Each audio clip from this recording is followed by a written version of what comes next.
सबसे पहले कांग्रेचुलेशंस दर्पण। Thank you ma'am. जब आपने अपना जेआरएफ क्वालिफाई किया था तो आपका सबसे पहले रिएक्शन क्या था?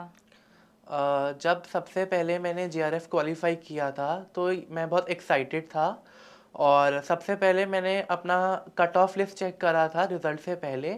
तो जब मैंने अपना कट ऑफ लिस्ट चेक करा था तो मैंने देखा था कि मेरे कट ऑफ से 2 नंबर ऊपर हैं। तो जब मैंने एक्चुअल रिज़ल्ट देखा तो मैं क्वालिफाइड था जेआरएफ असिस्टेंट प्रोफेसर और पीएचडी के लिए। तो ये मेरे लिए खुशी का मौका था और I was very happy to see my result that my hard work finally paid off and I could excel the exam with success.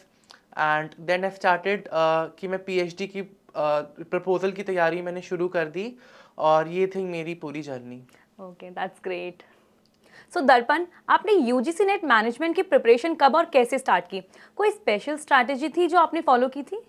मैंने यूजीसी नेट प्रिपरेशन की स्ट्रैटेजी टेक्स्ट बुक के साथ ही शुरू करी थी, जिसमें मोनिका चतुर्वेदी मैम, प्रीति मैम और Tulika ma'am paper 1 में मुझे काफ़ी हेल्प मिली थी। और मैंने ये तैयारी अक्टूबर में शुरू करी थी। जब मैंने ये देखा कि मैं जून के अटेम्प्ट में ज़्यादा अच्छा परफॉर्म नहीं कर पाया, तो मैंने बूस्टर कोर्स लिया था टेक्स्ट बुक का, तो उसने मुझे काफ़ी हेल्प किया था। और जो स्ट्रैटेजी मैंने अपनाई थी, पहली स्ट्रैटेजी ये थी कि मैंने प्रीवियस ईयर क्वेश्चंस को काफ़ी देखा था 2019 से 2024, जो कि ट्रेंड में एनटीए के द्वारा पूछा जाता है।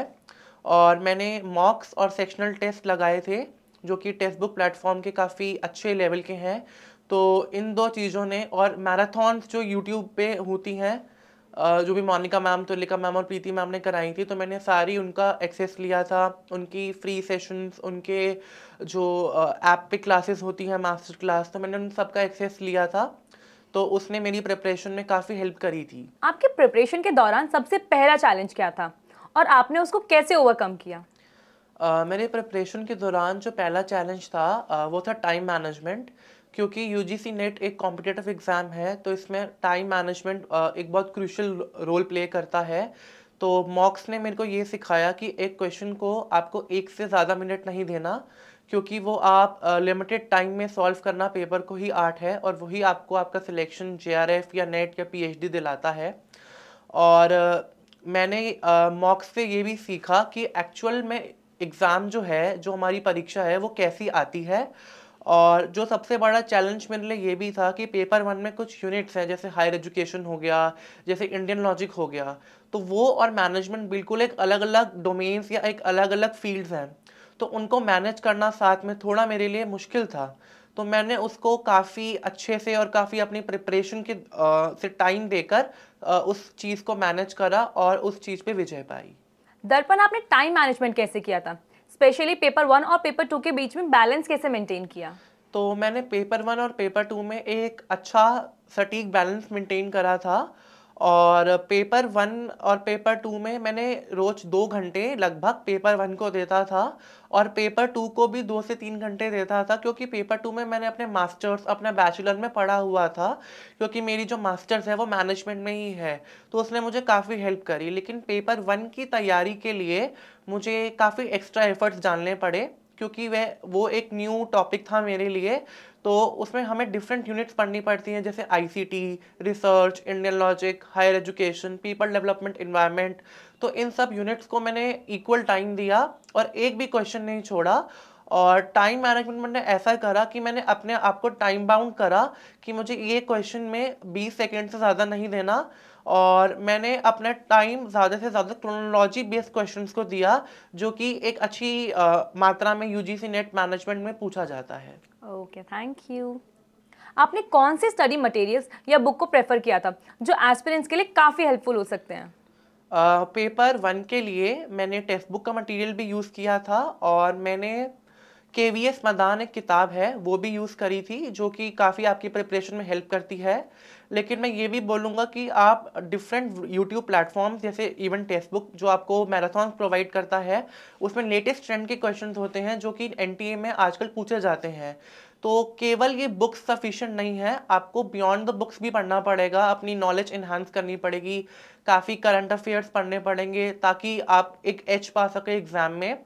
और पेपर 2 जो कि मैनेजमेंट सब्जेक्ट था मेरा, उसमें मैंने अरिहंत पब्लिकेशंस को फॉलो किया था और अपनी ग्रेजुएशन की जो टेक्स्ट बुक थी जैसे मार्केटिंग की Philip Kotler, operation management, project management और स्ट्रैटेजिक मैनेजमेंट, तो मैंने डिफरेंट फॉरेन ऑथर्स जो उन्होंने अपना कंट्रीब्यूशन दिया है मैनेजमेंट में, मैंने उनको पढ़ा था और उनसे काफ़ी इंस्पिरेशन ली थी कि कैसे कैसे उन्होंने जो थ्योरीज दी हैं, उन्होंने जो थिंकर्स की प्रोपाउंडिंग दी है, तो उन सबको मैंने अच्छे से पढ़ा और मैंने बेसिकली डीप स्टडी करी ताकि मैं एग्ज़ाम को अच्छे से क्रैक कर पाऊँ।